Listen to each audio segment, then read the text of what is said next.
Hello, I am Davina, and hello to all of you very, very bold, beautiful, brilliant, and evolving souls. Today, I was pondering a topic. I think I will just call this Getting Through the Darkest of Times. And yeah, one thing I've learned about healing, as I've probably talked about in my last video, is that, as you've probably heard, it gets worse before it gets better. And then when you think it's gotten as worse as it can get, it gets more worse. Um, yeah, so if you're there, it can be so incredibly discouraging to feel like, oh my God, I've done so much healing and now this is happening. It's just like, and we tend to blame ourselves, right? We tend to think that it's something I'm doing wrong or um yeah, so it can be an extremely, extremely painful thing to to be working so, so hard on your healing. And, I've heard from other people too, like you work so hard and yet things on the outside are not changing yet. Like you've done everything in your power to, get rid of toxic relationships and live a healthier life and do your self-care and you're doing all the healing and you're doing your therapy and you're doing everything right. And yet your external world is still not sort of catching up with all the work that you've done. And it can be extremely maddening and also very sad, because you work so, so hard. And yet sometimes the improvements or the shifts are just like smidge by smidge by smidge. And when we get to these really dark times, and I've just been through it and I'm not really out the other side yet. Um, yeah, I mean, this period. I mean, I've been healing for 7.5 years. This is when the repressed emotions started coming to the surface. And it was really hard at first. And then I had some stability and some times of like it was sort of okay, or I thought it was sort of okay, but it really, really wasn't. And then I had, there was about 3 years of and it's sort of continuing like 3 years of really struggling, really intense, just intense, intense flashbacks, like all the time. And then this last like 4 or 5 months for me has just been like I don't even know how I'm still here. When I think about what I've gone through and yeah, there's just so much stuff that comes up and it just keeps coming. Um, Yeah, so I don't know, the one thing to get through is just like keep getting up. And I know like some days are just um horrible pain and it's just seems unbearable. And how do I even get through this day or this week or this hour, you know? Um, so keep in mind if you have a good day or a decent day, like write it down or put it on your fridge and remember like, oh yeah, that day I was feeling like this and write down like a highlight of your day or something. If you keep those um kind of, you know, in your mind that you can remember like, okay, there were moments of maybe some peace, or maybe I had a nice conversation with my friend, or I enjoyed some beauty in nature or something, just to keep you going through the really dark, dark times. Um, and I do find like, I think what people call the dark night of the soul is not a dark night of the soul. It is a flashback. This is my insight. And I don't know. I mean, this is my truth anyway, that when I have a dark, dark period, it's not dark night of the soul. It is, I'm flashing back to the hell of my childhood. And my reality, my current reality is sort of recreating this kind of scenario so that I can re-experience, well, not re-experience, actually experience the terror of abandonment, the hopelessness, the loneliness, the shame, the self-blame. And So these flashbacks are inevitable. And that's another thing to really remember when you're going through this is it's not your fault. Because that's one thing I noticed a lot coming up for me was just I kept for a while, it was extremely painful. I just like kept questioning myself. What did I do wrong? What could I have done differently? And it was just like, oh, it was just so agonizing. Like I kept thinking, did I do something wrong? What could I have done? Like I should have done this and I could have done that. And I just got lost in the couldas and the shouldas and and I realized more and more that the flashbacks are inevitable. And you might think you're failing at this. You might think, I'm failing at this healing. I'm failing at life. What am I doing? The things aren't getting better. Um, but what I've discovered is that God or life or whatever is in control of all this stuff is as I said before, like putting you through the ringer. It is literally like wringing out your fears, your shame, your self-blame. And if you lean into it, and if you feel these feelings, then they won't, I mean, there's tons and tons of layers of them, but the layers that you feel will be healed and they will be, you're not going to go backwards.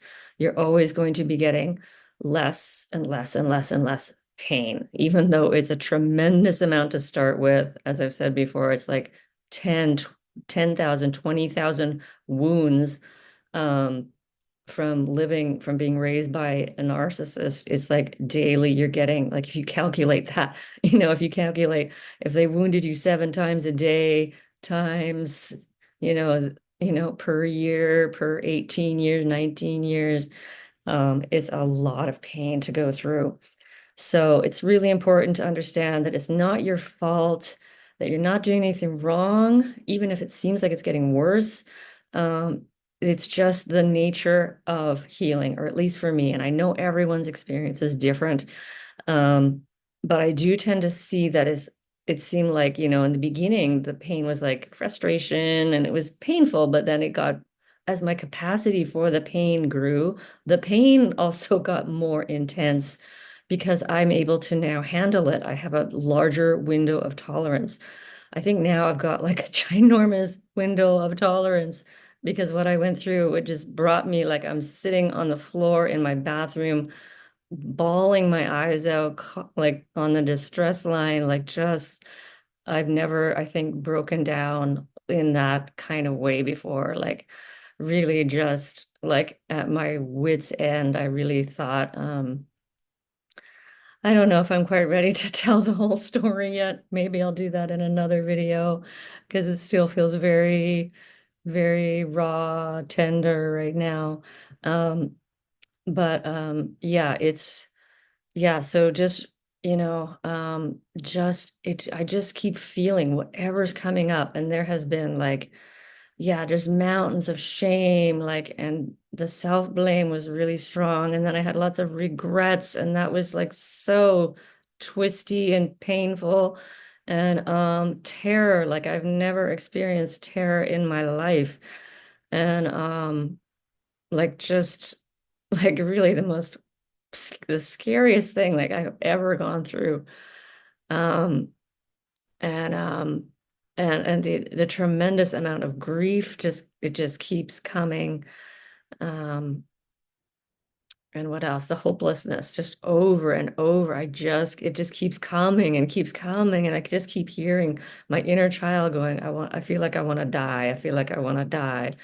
and and I just keep crying that out. There's just so many layers. It's just, as I've said before, probably unfathomable. And it's um and yeah, so yeah, just keep feeling, keep getting up, try not to blame yourself. um get support in whatever way you can. One of the hardest parts is to even realize at the beginning that you're even in this sort of really dark um this really dark place where you need, like, you go like, "Ah, okay, I'm really struggling here." Even just being able to say that can be really hard. So, yeah, if you have someone you check in with weekly, that's probably, then you can sort of keep track, like, where am I in my level of pain, or you can even do that on a daily basis. Is this flashback like a 2, or am I like at a like a 10? Like I'm like really, really struggling right now, and I need some extra support. Um, so get that in whatever way you can, you know. Of course, safe support. And what else? Yeah, keep, you know, have some things in your day that sort of that bring you some sort of relief or peace, or just even a like a distraction that you feel is kind of healthy-ish, you know. For me, I watch Law and Order at the end of my day. I think I've shared that before, but it's just it kind of keeps me grounded. It kind of like, okay, I know I can get through this day, and at 4:30 I'm going to watch Law and Order. It's just like something there. So if you have those kind of anchors in your day or in your week, that can also really, really help you get through these really dark times. Maybe it's a call with a friend. Um, Maybe you, I don't know, have, you know, some group that you join. Maybe you're still part of, you have, yeah, I don't know, a support group, or you take ukulele lessons or something that just brings you a little bit of like, normalcy. I think that's a word, normalcy in this time of it can just feel crazy and chaotic and dark and really, really freaking scary. Um, and most of CPTSD healing is just really, really horrifying. Um, and as I said, it can get more and more scary as you develop the ability to feel the horror. Because if you think about it, as a child, um, you know, being completely dependent on your parent and thinking like, okay, if my caregiver is not attuned to me, if they're not meeting my needs, like I could die. If they're rejecting me, I could die. It is like it's horrifying. And we often also as children feel like any wrong move and I'm doomed. Like this is a belief that we kind of have because we're constantly, they say walking on eggshells, but I don't call it walking on eggshells. I like swimming with sharks. It's literally like we are scared, you know, for our lives, for our very lives. We think that any wrong move and we're just, that's our doom and demise. And this is like, this is our, of course, our fear of the rejection, the abandonment, or fear that our parents are going to withhold the care that we need. And it is a horrifying thing for a child who can do nothing, almost nothing for themselves, especially in those early years.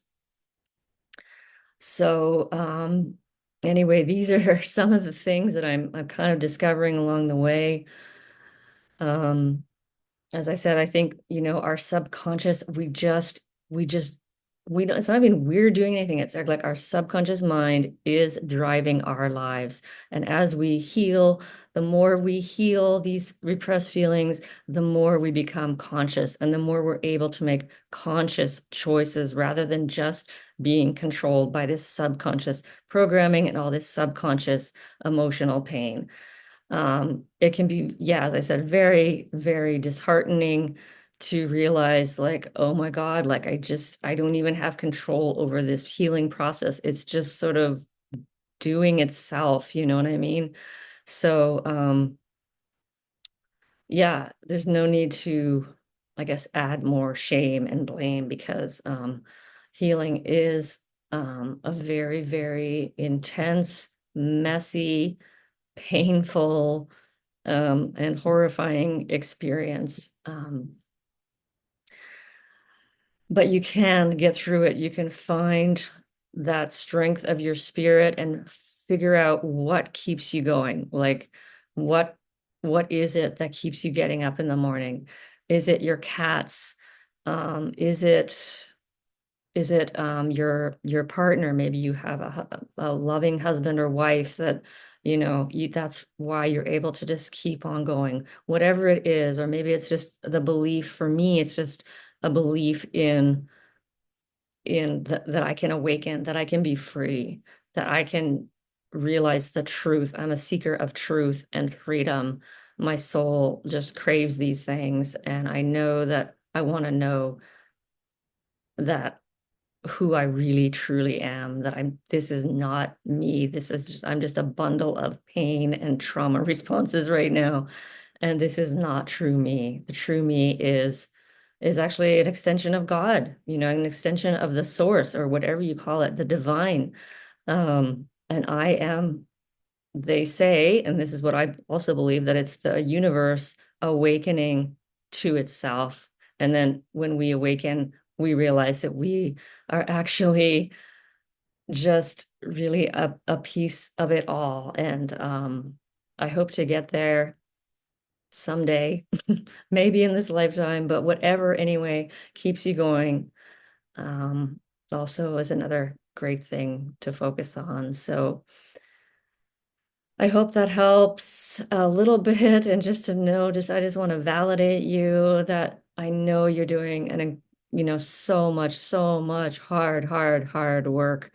And we don't get any recognition for this. Nobody's going to pat you on the back or like give you a promotion or anything. You get nothing. And that's another depressing thing that I'm realizing, is that healing doesn't seem to guarantee anything. Um, but after what I've gone through, I believe that there is a God. I am now like, there is no doubt in my mind that there is some being out there, um, some consciousness or whatever you call it, that is supporting me and guiding me and giving me miracles to keep me alive. As long as you keep doing this, somehow God will be there. God will have your back. Um, so keep the faith and keep getting up. And I'm sending you so much love and compassion and a hug if it's welcome and needed today. And wishing you many blessings on your journey of healing and awakening. And I am Davina at Boldness Blooming. Thank you for watching.